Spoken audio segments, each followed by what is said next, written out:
여러분, 안녕하세요. 만약에 오늘 우리가 그냥 무심코 지나치는 아주 사소한 선택들이 우리의 영원한 운명을 결정한다고 하면 어떨 것 같으세요? 좀 무서운 이야기 같지만 루카 복음에 나오는 부자와 라자로 비유가 바로 그 이야기를 하고 있거든요. 자, 지금부터 이 이야기가 우리에게 뭘 말하고 싶은 건지 그 깊은 속으로 한번 들어가 보겠습니다. 이야기의 시작부터 정말 극과 극의 두 사람이 등장합니다. 한쪽에는 뭐랄까 최고급 자색 옷에 고운 아마포 옷까지 매일같이 화려한 파티를 열면서 사는 부자가 있어요. 상상만 해도 화려하죠? 그런데 바로 그 부잣집 대문 앞에는 완전히 다른 세상이 펼쳐집니다. 라자로라는 가난한 사람이 있는데 온몸은 종기로 뒤덮여 있고 그보다 더 끔찍한 건 바로 굶주림이었죠. 불과 몇 걸음 차이인데 이 두 사람의 세계는 정말 하늘과 땅 차이였던 거예요. 근데 여기서 진짜 흥미로운 점이 하나 있어요. 이 이야기에서 부자는 이름이 없어요. 그냥 어떤 부자일 뿐이죠. 그런데 가난한 사람은 라자로라는 이름이 분명히 있습니다. 이 라자로라는 이름의 뜻이 뭔지 아세요? 바로 하느님께서 도우셨다는 뜻이에요. 와, 뭔가 처음부터 이 이야기의 결말을 암시하는 것 같지 않나요? 일종의 복선인 셈이죠. 하지만 이 모든 건 살아있을 때의 이야기입니다.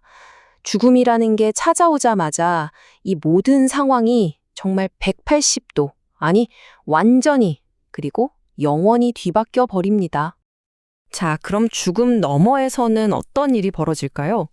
영원한 운명이 갈라지는 그 순간이 온 거죠. 우리가 살면서 중요하다고 생각했던 것들, 돈, 명예, 그런 세상의 기준들 있잖아요. 그게 완전히 무너져 내리고 하느님 나라의 진짜 질서가 딱 드러나는 순간입니다. 그리고 바로 이 지점에서 정말 영화보다 더 영화 같은 대역전극이 펼쳐집니다. 평생을 굶주림 속에서 고통받았던 라자로는요, 천사들에게 이끌려서 아브라함의 품에 안겨 드디어 위로를 받아요. 그런데 평생을 즐기고 호화롭게 살았던 그 부자는 어떻게 됐을까요?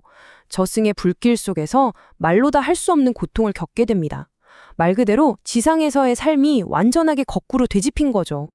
사실 이 충격적인 반전이요. 그냥 갑자기 짠하고 나타난 게 아니에요. 루카복음을 보면 이미 이런 말씀이 있었거든요. 행복하여라. 지금 굶주리는 사람들. 너희는 배부르게 될 것이다. 불행하여라. 너희 부요한 사람들. 너희는 이미 위로를 받았다. 이 부자와 라자로 비유는 바로 그 말씀이 어떻게 현실이 되는지를 정말 생생하게 보여주는 하나의 예시인 셈이에요. 세상의 가치관이 완전히 뒤집히는 거죠. 자, 이제 이야기는 더 깊은 곳으로 들어갑니다. 바로 돌이킬 수 없는 후회의 장면으로요. 끔찍한 불길 속에서 고통받던 부자가 저 멀리 아브라함의 품에 있는 라자로를 보고는 아주 절박하게 외치기 시작합니다. 부자가 두 가지를 부탁해요. 첫 번째는 이거예요. 아브라함 할아버지, 제발 라자로를 좀 보내서 그 손가락 끝에 물 한 방울만 찍어 제 혀를 식히게 해주세요. 근데 여러분, 여기서 좀 이상한 점 못 느끼셨어요? 그는 이 끔찍한 고통 속에서도 여전히 라자로를 자기 심부름꾼처럼 생각하고 있는 거예요. 태도가 전혀 변하지 않았죠. 당연히 이 부탁은 거절당합니다. 그러자 두 번째 부탁을 하죠. 그럼 라자로를 제 아버지 집에 좀 보내주세요. 제게 형제가 5 있는데 그들만이라도 이 고통스러운 곳에 오지 않도록 경고하게 해주세요. 그러니까 부자는 생각한 거죠. 죽었던 라자로가 딱 나타나서 이야기하면 우리 형제들이 정신 차리고 믿지 않겠어? 뭔가 특별한 기적, 아주 강력한 한 방이 필요하다고 생각한 거예요. 하지만 아브라함의 대답은요, 이 이야기 전체를 관통하는 가장 중요한 핵심을 딱 짚어냅니다. 우리에게 필요한 건 그런 기적이 아니라는 거죠. 아브라함의 대답은 정말 놀랍도록 간단하고 명료해요. 그들에게는 모세와 예언자들이 있으니 그들의 말을 들어야 한다. 이게 다예요. 무슨 뜻일까요? 뭔가 특별하고 눈에 보이는 초자연적인 기적 같은 걸 찾아다닐 필요가 없다는 거예요. 왜냐하면 구원에 필요한 모든 가르침은 이미 그들 곁에, 그들 손에 주어져 있었으니까요. 자, 그럼 여기서 모세와 예언자들이 뭘까요?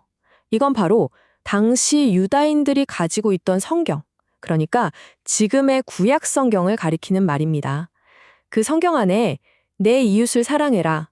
가난하고 힘없는 사람들을 돌봐라는 하느님의 뜻이 아주 분명하고 자세하게 다 적혀 있다는 거죠. 부자도 그의 형제들도 그걸 몰랐던 게 아니에요. 그냥 무시하고 살았던 거죠. 결국 이 비유가 우리에게 던지는 가장 강력한 메시지는 바로 이거예요. 진짜 믿음은 무슨 대단한 기적을 봐야 생기는 게 아니라는 겁니다. 진짜 믿음은 이미 우리에게 주어진 하느님의 말씀을 귀 기울여 듣고 아, 내가 이 말씀대로 살아야겠다 하고 결심하고 또 결단하는 바로 우리 마음의 문제라는 거죠. 하지만 부자는 끝까지 포기하지 않아요. 아닙니다, 할아버지. 죽은 이들 가운데에서 누가 가야 그들이 회개할 겁니다. 라면서 끝까지 기적에 매달리죠. 그리고 바로 이 마지막 대화에서 이 비유는 우리 모두에게 가장 소름 돋는 경고를 날립니다. 모세와 예언자들의 말을 듣지 않으면 죽은 이들 가운데에서 누가 다시 살아나도 설득되지 않을 것이다. 와, 이 말 정말 무섭지 않나요? 이게 무슨 뜻이냐면요. 애초에 하느님의 말씀을 듣지 않으려고 마음이 꽉 닫힌 사람은 역사상 가장 위대한 기적, 그러니까 예수님께서 죽음을 이기고 부활하시는 그 엄청난 사건을 직접 본다고 해도 결국 믿지 않을 거라는 거예요. 정말 소름 돋는 경고죠. 자, 그럼 이 긴 이야기를 정리해 볼까요? 핵심은 아주 명확합니다. 첫째, 내 재물에만 눈이 멀어서 바로 내 곁에 있는 이웃의 고통을 외면하는 삶의 끝은 결국 파멸이라는 거. 둘째, 구원은 무슨 특별한 이벤트나 기적으로 오는 게 아니라 이미 우리에게 주어진 하느님의 말씀에 귀 기울이고 순종하는 삶 속에 있다는 거. 그리고 가장 중요한 것, 바로 지금 여기 이 땅에서 우리가 하는 선택 하나하나가 우리의 영원한 운명을 결정한다는 아주 강력한 경고입니다. 결국 이 이야기는요, 그냥 2000년 전의 옛날 이야기가 아니에요. 지금 이 순간 바로 우리 각자에게 던져지는 아주 날카로운 질문입니다. 이 비유는 우리에게 이렇게 묻고 있는 것 같아요. 당신의 선택이 당신의 영원을 결정한다면 당신은 오늘 당신의 문 앞에 있는 라자로를 보고 있습니까? 아니면 그를 못 본 척 당신만의 화려한 잔치를 즐기고 있습니까? 우리 모두 깊이 생각해 봐야 할 질문인 것 같습니다.